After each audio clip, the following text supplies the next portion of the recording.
This is a fan-generated show. If you would like to support us, please go to jamieglazov.com, and also don't forget to subscribe to our YouTube channel. All your support is greatly appreciated. Jihadist Psychopath by Dr. Jamie Glazov. I will tell you as an expert on Sharia, as a former child bride who has suffered and faced my own jihadi psychopath. I want you to go and order this book on Amazon.com or go to jamieglazov.com. Get a copy for yourself. You know why? Because you need to be equipped with the knowledge to fight our enemy so you can save your daughters and your granddaughters from future of Islam. Good evening. Welcome to the Glazov Gang. Tonight, Robert Spencer returns from nowhere. Our guest this evening, Robert Spencer, director of Jihad Watch and a Shillman Fellow at the David Horowitz Freedom Center, and so much more, and also a person who has recently returned from nowhere. Robert Spencer, what an honor and a privilege, and also what a blessing to have you here and to see you again. Well, likewise, Jamie. The honor is all mine, and thanks for having me back on. Well, Robert, it's a blessing to have you here. I think a lot of our viewers know that something has recently happened to you, very scary, and we wanted to invite, and scary, but also there's a story, I think, of perhaps a miracle here and a blessing. So, Robert, let's begin. You had, I think, what might be called maybe not a near-death experience. What happened? Well, it was probably about as close as you can get without actually dying.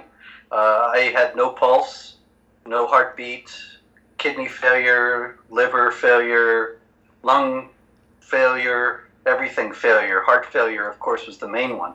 And so, at least for that moment, then people were saying, I heard later that doctors were saying it was unlikely that I would make it. And, well, here I am. Well, it was a very scary time. All of us that love you so much, we had prayer groups, and people were leading, others in prayer. You know, John Guandolo was on the front lines, and Steve Amundsen, our own very special Annie Cyrus. A lot of people were praying. We were texting back and forth, and so we think that perhaps a miracle has happened. Robert, in your article on this at Jihad Watch that was titled also Returning from Nowhere, you quote at the top of your blog from The Princess Bride, which I think is a movie, and Inigo Montova says, "He's dead, he can't talk."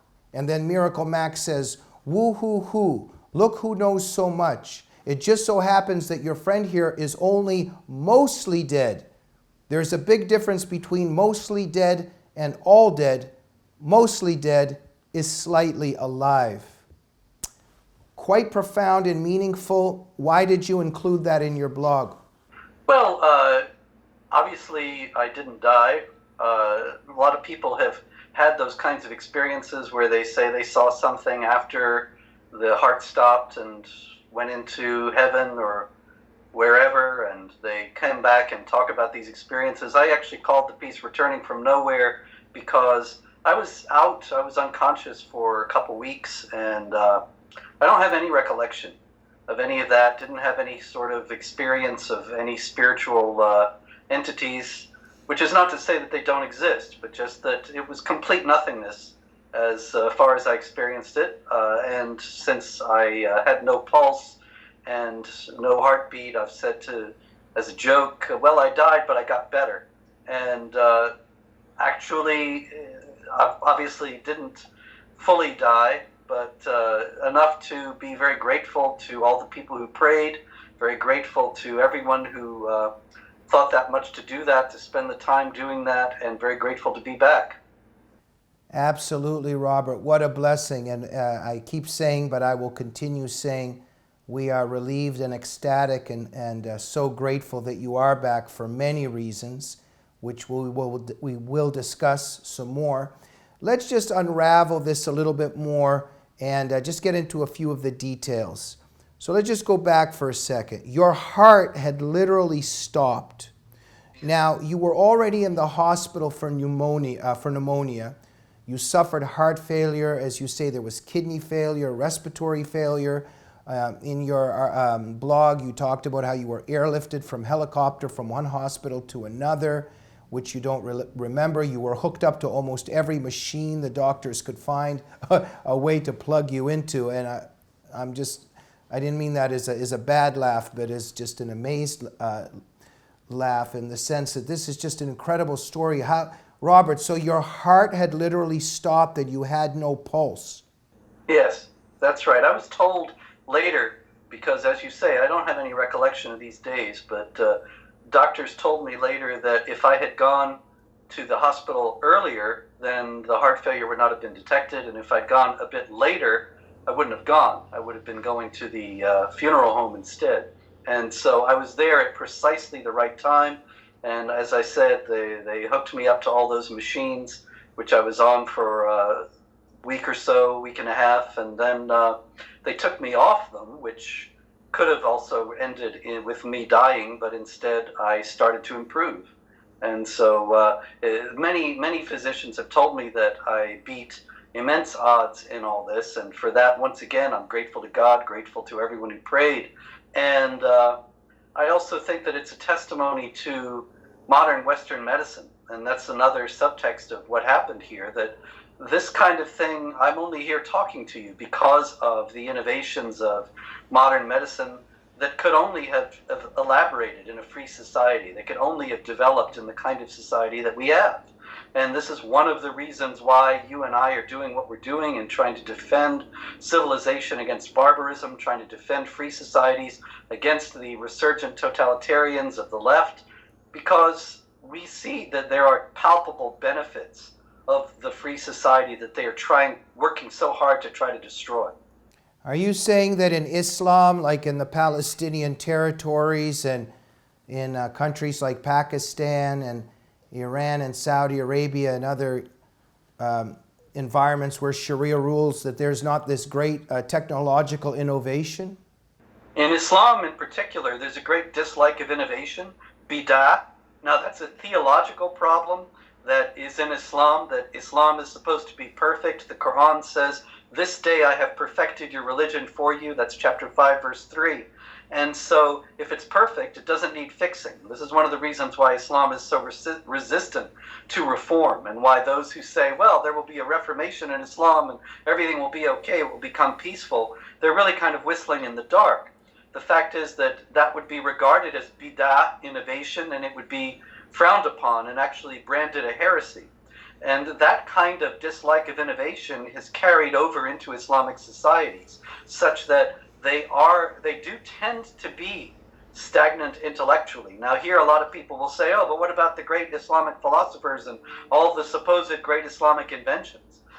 And obviously the answer to that is, well, what have you done for me lately? Why were none of these inventions followed up on? Why did it only happen that in the West these inventions were followed up on and elaborated and developed in an atmosphere of free inquiry, which did not exist in the places where they supposedly originated?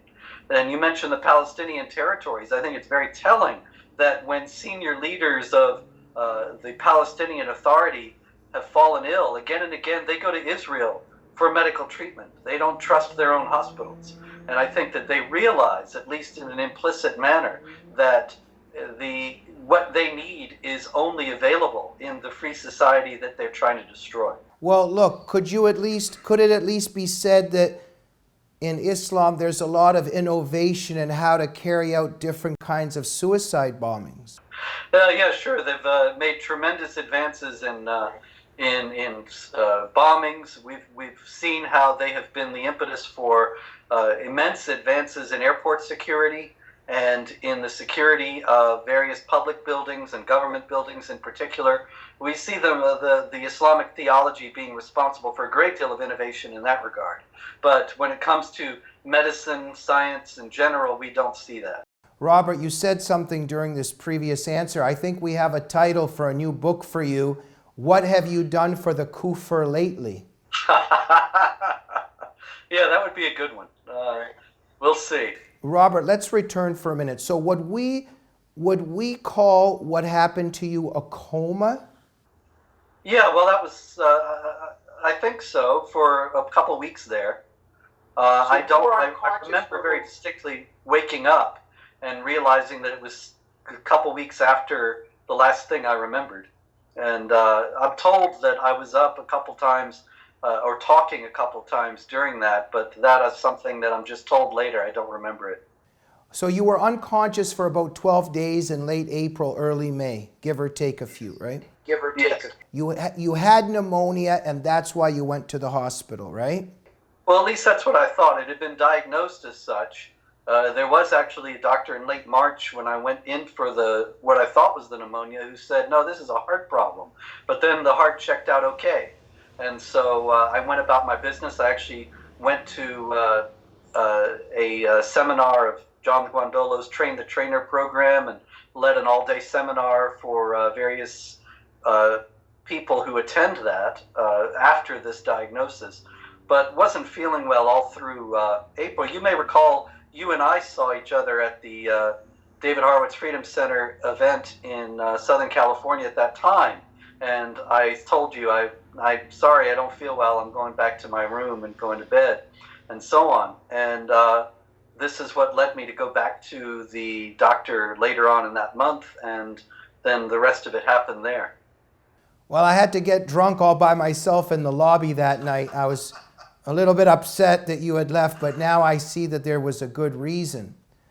So, Robert, in terms of you not feeling well, I think one could say that before this happened, you had pneumonia before, or you just weren't feeling well. Could some of these health issues have been connected to the poisoning that had been perpetrated against you several years ago? Well, you know, Jamie, that was in the spring of 2017, and so it's over 2 years ago now. I don't have any direct evidence that anything like that is responsible. I suppose it's possible because who knows what the long-term effects of what I was dosed with in Iceland are. But this is not something that anybody broached during this last adventure the last few weeks. Robert, do you think you might have had health issues because you keep having to read Islamic theology for your research? Well, you know, there was an Islamic spokesman who I've debated a couple times, and he wrote me and he said, see, it's because you have all these negative views. And I think that's kind of silly. Obviously, what I'm doing is designed to defend and protect the freedom of speech, the freedom of conscience, the equality of rights of women, various other things that are denied in Islamic law. And so I consider that in a wholly positive manner. I don't think that that had any problem, anything to do with causing this. No, right. But just a sec. I actually meant something different. It's a half joke, but at the same time, I will tell you what I mean is in terms of the research and activism I'm engaged in that's connected to yours, constantly reading all this hate in the Quran, in the Hadith against the unbelievers and so many people, and also in terms of our activism on behalf of the victims of female genital mutilation and of honor killings and of acid attacks and of child marriage and of forced marriage and of jihad and just what's happening to Christians and Jewish people throughout the world and also to Muslims who suffer at the hands of Sharia and jihad. It starts weighing on you after a while. That's what I meant. Well, you know, I'm sure that that's true to some degree, but at the same time, I come back to the same point that it's a good endeavor, it's a noble endeavor. We're standing for the truth, we're standing for what's right, and so you know, I'm not troubled by this. Yeah.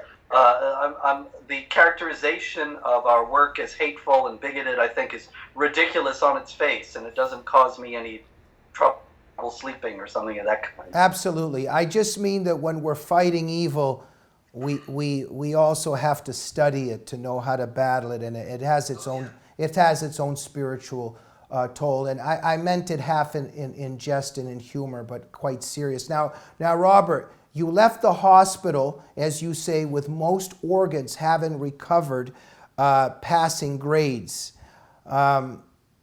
So your organs had somehow recovered. Yes, mostly. I left the hospital after about 6 weeks in the hospital and still had a lot of trouble walking and been getting better in that regard. But it turns out that if you lie in bed for several weeks, then your muscles can atrophy.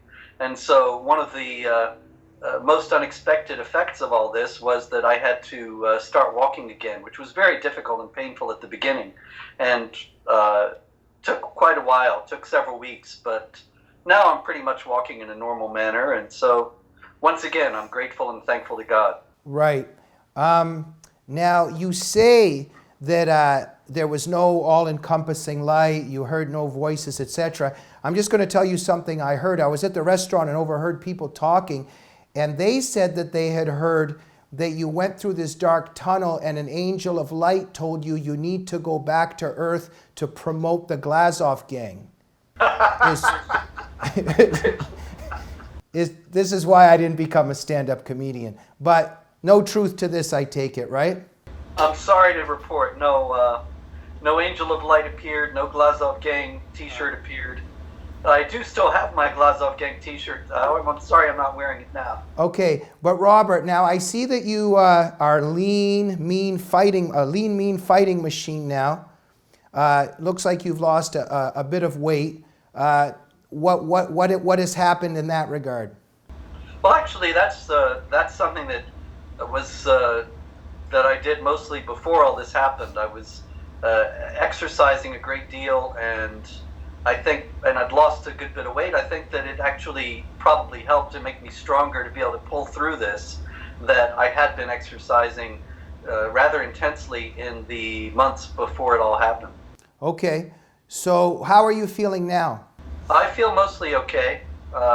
Still exercising as much as I can and so on, and working on all these things, getting better. Of course, nobody knows what's going to happen, and nobody has even the next day guaranteed. And so I'm trying to maintain an attitude of being grateful and taking everything one step at a time. Now, Robert, you know, with all kinds of traumatic events, sometimes we can have a certain PTSD in certain sports injuries or whatever. We might get a little paranoid, whatever it is that happens, or in an accident.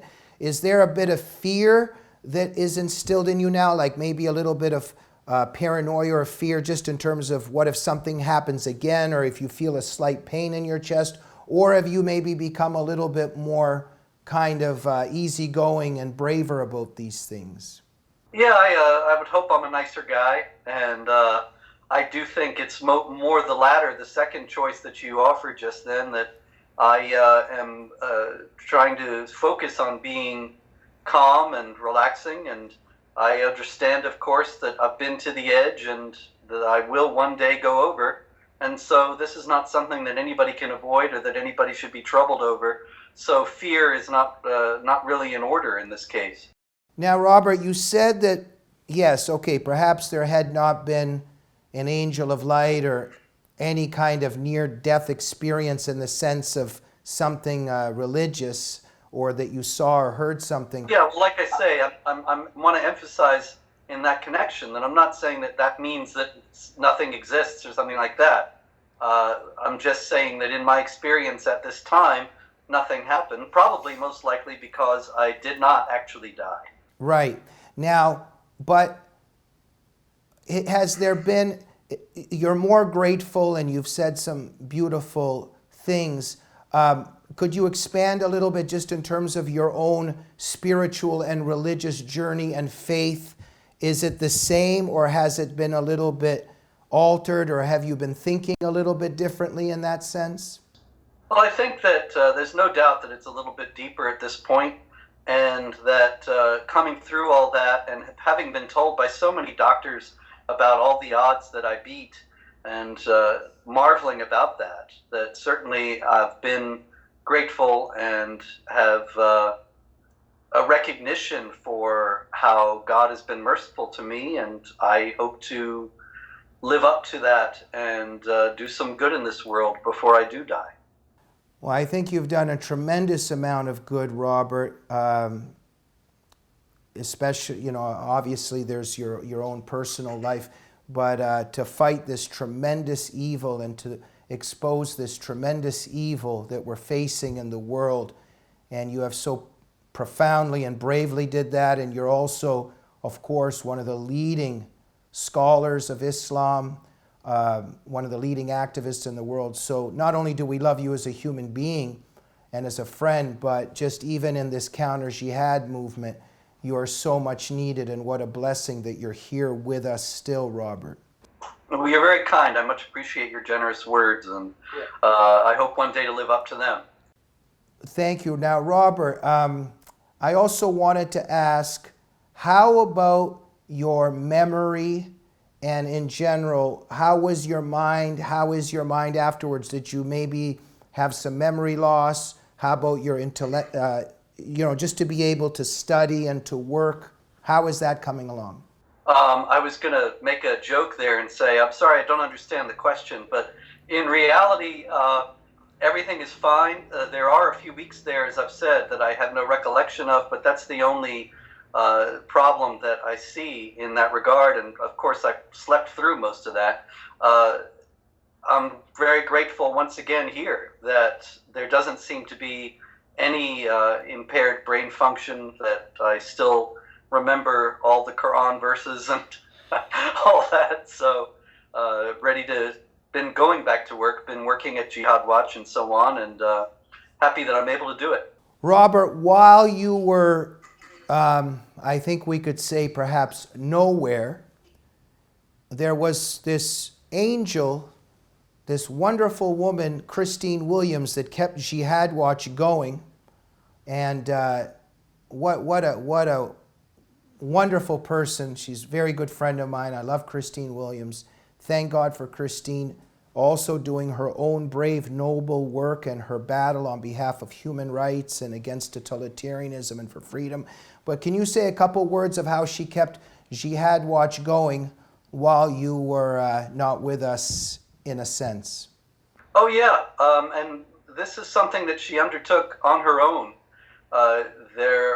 Obviously, there was no plan in place.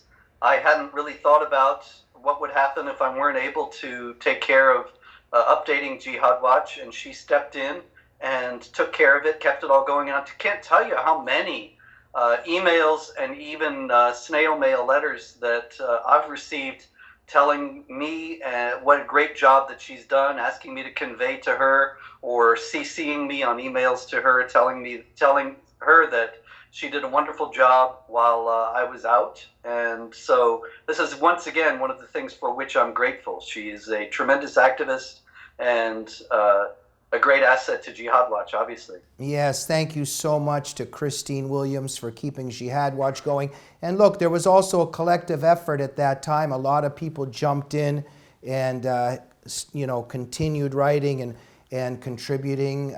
Daniel Greenfield and Hugh Fitzgerald and so many people continued. Could you tell us some of the people that kept throwing their own contributions in? Well, Daniel and Hugh, it's the main ones, and then there's some occasional columnists. There's a great Jordanian writer, Rami Dabbas, who contributed a few articles, and a few others. I don't mean to slight anyone by leaving anyone out, but it's a long list, and all the people who did pitch in to keep the site going at that time. Here again, I'm immensely grateful and thankful for each one of you. Robert, all good things must come to an end, like episodes of the Glazov Gang. What should we end with this evening? What's on your mind after all of this? I think that the main thing is to not take things so seriously, to relax, to remember that every moment is a gift, and to treat people as such, recognizing that every one of us is ultimately going to face death, and that we should be gentle and kind with one another as a result. Amen to that. Robert, the producer of the Glazov Gang, our own very special Annie Cyrus. Oh, you mean the incomparable Annie Cyrus? Absolutely. She was actually very worried for you, and she had been contacting me and was very worried about you. And I feel her presence. Is Annie Cyrus, are you there? I'm Nova. Annie, would you like to say a couple words to Robert? Sure. It is absolutely great to see you. It's absolutely Likewise. great to hear your voice again. And as worried as I was, I kept on praying with everyone else. And please take care of yourself. We do need you. Well, thank you very much. And yes, I'm following all the doctor's orders and being very, very good boy. And I thank you. That's the sublime Annie Cyrus, ladies and gentlemen. And I thank you very much for your kindness and for your prayers. My pleasure. Fantastic. And I will say that, in my opinion, and I have witnessed some things, Annie Cyrus's prayers are very, very powerful. So I think they might have had something very substantially to do with your recovery, Robert. I'm sure. I have no doubt about it whatsoever. Not to make light of any of this, but the good Lord, we believe in him, and what a blessing he gave us with your healing and recovery, Robert. Just before we go, your take on the recent Mueller testimony on the collusion. Well, the poor fellow, he obviously was completely unprepared. He doesn't even seem to be familiar with his own report. He was way out of his depth. Perhaps he's suffering from some dementia or the onset thereof. He seemed to be not able to follow the most basic statements and basic questions. I think that it's kind of a sad end to a sad episode in American history, that someone would tie up millions of dollars and gain the obsession of the establishment media for what was essentially a witch hunt, what was a nothing investigation, and that when it came time for him to defend what he's done, he was abjectly incapable of doing so. Robert, we're facing a real problem now in terms of not just the establishment media, but also Fox News. Now, look, don't get me wrong. Thank God for Fox News. Obviously, you know, I think Hannity, Tucker Carlson, Laura Ingraham, Judge Janine, these are just wonderful people. Thank God for them. They're getting the truth out in so many ways. But overall at Fox News, I think it would be safe to say that the issue of Islam and jihad and its roots is now also, to a large degree, taboo. Am I correct? Yeah, you're certainly right. The Murdoch sons, the people who took over when Rupert Murdoch retired, they clearly have been trying to move the network closer to the CNN, MSNBC perspective. And one of the chief signs of that is that they no longer have any room to speak the truth about the nature and magnitude of the jihad threat or about Sharia oppression of women and so many other groups. Yeah. That's a shame, and I hope that another network arises that will tell the truth about these issues. But I think Fox's day in the sun is coming to an end. Yeah, well, I hear you. I hope not, but what I do hope for is that this thing with Bridget Gabriel no longer being there, Judge Janine being punished for even asking a question about Sharia law connected to Ilhan Omar, these are very disturbing developments. Hopefully truth-telling can come back. Robert, thank you so much for joining us. Just in 30 seconds or so, your plans scholarly-wise or in any other aspect in the near future? Well, on December 3rd, my next book comes out. It's called The Palestinian Delusion, The Catastrophic History of the Middle East Peace Process. Wow. I had finished it before all this happened, and they held it up a bit when I fell ill, so it won't be out till December, but it is all done and ready. Wow.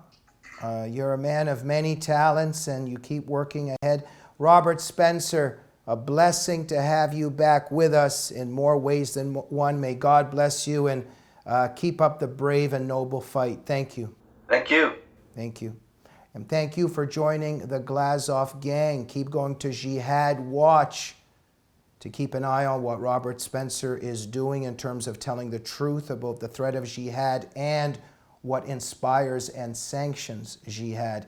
And keep supporting Robert Spencer in all ways. Thank you for joining us this evening. Good night.